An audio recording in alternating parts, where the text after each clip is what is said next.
nobody laughs. I've instructed my family and friends to laugh. It's not going well this way. I'll be looking over here. So thank you. Good morning, everyone, and thank you for the enormous honor of being recognized as the Legislator of the Year by all of you, the Jewish War Veterans of New Jersey. As a public servant, I've always understood that being an elected official is a privilege that comes with enormous responsibility, and now I feel even greater pressure and responsibility to live up to this recognition as the Legislator of the Year. This is really annoying me. Is anyone annoyed by this? Sorry. It's like the handheld mic. Now we're gonna get serious. So I've gone from joking to, this feels weird now. You want me to hold it? No, it's okay. My next statement will bring down the humor, trust me. My life was forever changed on January 23rd, 2010, when I received the knock on the door notifying me that my son Jeremy was killed by a suicide bomber in the Helmand province of Afghanistan. Jeremy's death at age 22 was devastating and heartbreaking for everyone that knew and loved him. For those who may not have known Jeremy personally, the impact of his death was still felt, and he was mourned and honored for his bravery and his sacrifice. He simply wanted to make a difference during his lifetime and serve his country. In the days, weeks, and months following Jeremy's death, I was tremendously supported by my family, my friends, and community. Multiple veteran organizations, military organizations, such as the Jewish War Veterans, contacted our family, wanting to honor Jeremy and letting us know that we were not alone. Our family was not going to be left behind.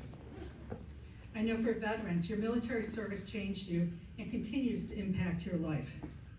Jeremy's death changed me and the trajectory of my life. I could never have imagined having a son that would be killed in war. I also could never have imagined that in my life I would become an elected official. But I was not the same person after Jeremy was killed. I saw the world through a different lens. I too wanted my life to matter and to make a difference, just like my son. A few months after Jeremy died, I drove past a township sign that said, "Come celebrate Memorial Day" in Cherry Hill. I probably drove past that sign every year for decades and never noticed or thought about the word celebrate.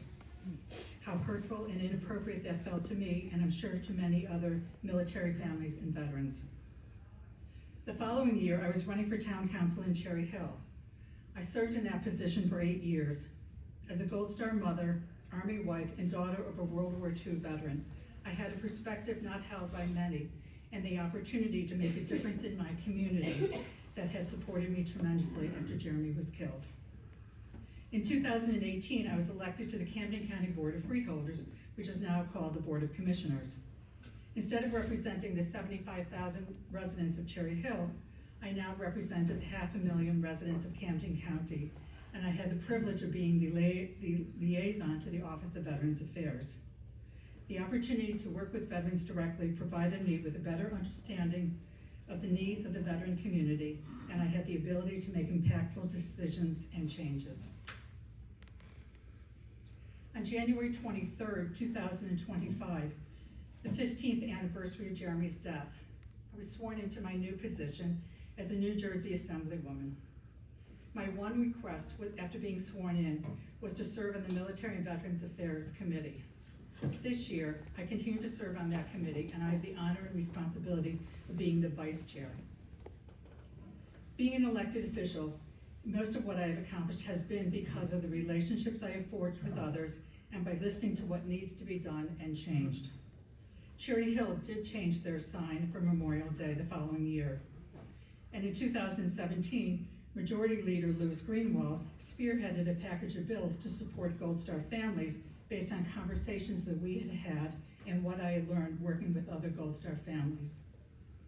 I'm still relatively new to the Assembly, and I know I have a great deal to learn. I know there are bills waiting to be heard and bills that need to be written.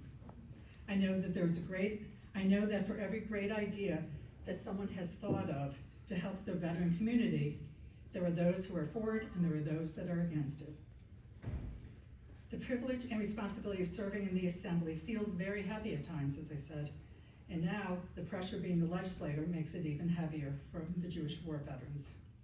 Don't get me wrong, I'm immensely grateful, and I don't want to disappoint any of you.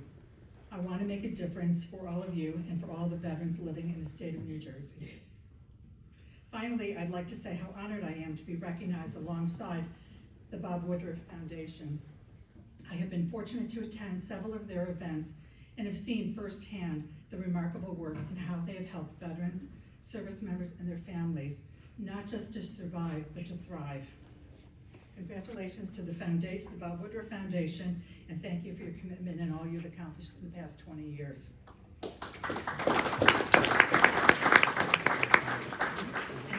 And thank you again to the Jewish war veterans for honoring me today. Your commitment to this nation did not end when you took off the uniform. As an organization that has existed for 130 years, you are a part of our nation's history, and I thank you for making a difference in serving our country.